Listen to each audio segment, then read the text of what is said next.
With Rob Lewis, Brent Hubbs, Volquest.com. Tennessee a loser today over Texas A&M, or to Texas A&M by a score of 34-13. Aggies roll up 497 yards. Tennessee just 213. Texas A&M has the ball 44 minutes and 9 seconds. Tennessee just 15:51 as the Volunteers.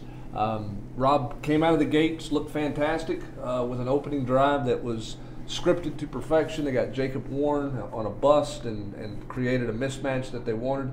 It all looked really, really well, and then the wheels came off at that point. There it got hard, I guess, is a better way to say it. Yeah, it got hard.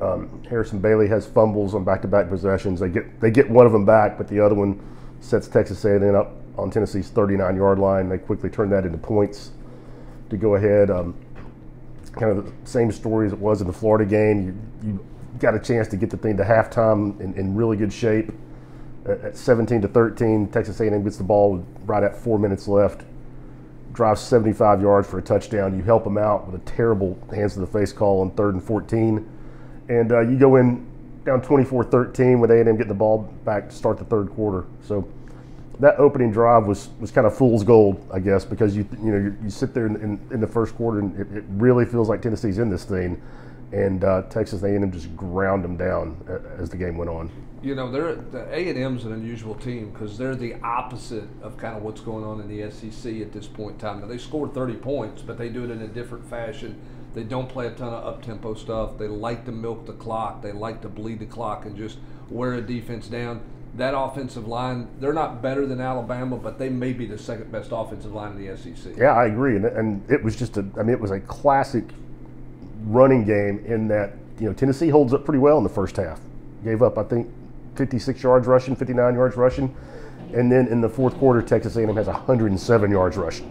It was just a snapshot of what it looks like when you stick with the run and you wear defense down in the second half. And they only come in giving, A&M does come in giving up about 87 yards a game on the ground. Tennessee only 24 yards rushing. No Eric Gray in this game. Jeremy Pruitt made it very clear afterwards he was not going to tell you why he was unavailable in the game, but he did not play in this game, was not available. Brian Maurer not available as well. Of course, Tennessee without two of their coaches today, in Derek Ansley and Jay Graham. I don't think the loss of Ansley and Graham were any significance. Eric Gray would not have made a difference in terms of Tennessee winning, but it probably did take away some of the game plan stuff they had been working on this week because of how involved he is with everything. Quarterbacks.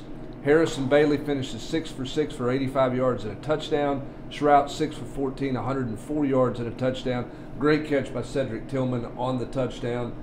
But in the second half, they tried to go with Shrout. He missed a couple of receivers. They didn't get a pass interference call. And then they tried to go with Bailey, but again, Bailey turned the football over, and it looked like the game was fast. For the first time to me, it felt like the game was a little bit fast for Bailey today. Yeah. Or maybe A&M's secondary was just that good. Maybe. He held the ball just way too long. Way too long. Had back-to-back sacks. So I guess one of them wasn't a sack. He actually got back to the line of scrimmage. But two were, it wasn't because of pressure or, immediate pressure. He just, didn't get rid of it. And I'm with you. Even against Florida when he wasn't, when he was kind of dinking and dunking, he at least, looked poised, looked like he had some pocket presence. Today, outside of that first drive, that was never the case. No, it certainly was not. So, we talked about this in the 2-minute drill. The penalty on DeAndre Johnson was huge with 4 minutes to go in the first half. Tennessee's inability to get on that fumble on A&M's first possession was huge. If Tennessee was going to win the game, that they had to play clean and they had to get mistakes in their favor. They couldn't make the mistakes. Tennessee made them today. Obviously, the bigger question leaving this game has nothing to do with the win or the loss because Tennessee fans expected a loss today. A&M was heavily favored. Felt like Tennessee did not really have a chance to win this game. Jeremy Pruitt saying afterwards, when asked about whether or not he would be back next year, defended himself, defended his program and what they've got done, and made an indication in the soundbite that Tennessee wasn't as far off because the margin of error is small. That's a hard sell right now, given where Tennessee's at 3-7 and the teams they've lost to. And the way they've lost. The closest margin in any of those games was 11. That was to Arkansas against the heavy hitters. I guess they kept it respectable against Florida, but it's hard to sell that you're quote unquote closing the gap with Georgia and Alabama, and the Kentucky. I mean, losing to Kentucky 34-7. That to me is the biggest mark against you for this season, because that was before thing. It wasn't like that's in the middle of a 6-game losing streak where you're wondering about effort and attitude and enthusiasm. I mean, that's early in the season when you're 2-1. I get, and it seems like things could still go well, and that to me is that's going to be the most damning mark, I think, if the powers that be end up moving on from Jeremy Pruitt. Yeah, I mean, I think the fact that there was no change at the quarterback spot after that, he stuck with Jerry Garantano at that point, and then on top of that, you look at this team. If you're doing an evaluation, how much better did this team get throughout the season? It is certainly a question mark. Now, some individuals had some moments. I don't think there's any doubt about that. Jalen Hyatt's got a bright future. Key Lawrence, I thought, made some plays today and showed up. There's some young players that have shown flashes. But as a team, I mean, defensively, they couldn't get off the field on 3rd down in week 3. They can't get off the field on 3rd down in week 10.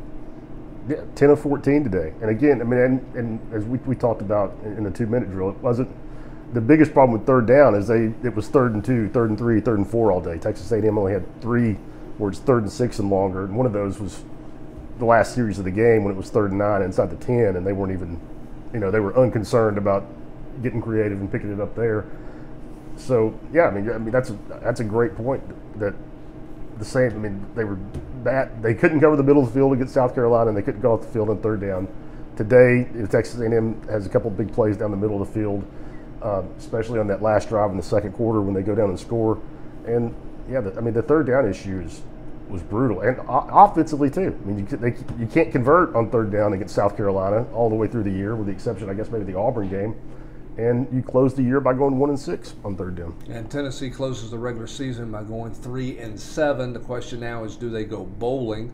And I think, but we'll find that out on Sunday. The other question is, what's the future of this program? News coming out, story being broken today by Trey Wallace that Tennessee's got an internal investigation going on, and I guess have turned things over to the league office, or made the league office and the NCAA aware of things that they've been investigating from a compliance standpoint, from a recruiting, improper benefits allegations that out there. Jeremy Pruitt asked about it afterwards. Sort of said, hey, compliance issues come up all the time that have to be looked at. This doesn't feel like a kind of a normal, everyday, run-of-the-mill compliance issue. So where this thing goes from here, I think is still up for grabs and anybody's guess right now. But I think there's no doubt that the powers that be, being people above Philip Fulmer, has some real concerns about the direction and about where this program is. And I don't think Jeremy Pruitt probably has the greatest favor with some of those people after 3 years on the job of trying to get some things changed and move around and done some adjustments to things the way he wants them done. It feels like they need to be done to be competitive here. So Rob, I think we leave Neyland Stadium going, we know who this football team is and we know what this season is, but we don't know what the potential future for this football program is. Oh, I think it's really uncertain, and I think you, like me, I've gone from thinking that a change was impossible because of a $13 million buyout to I don't think a change is impossible. I mean, is it likely? I don't know, but I certainly feel like it's definitely in play.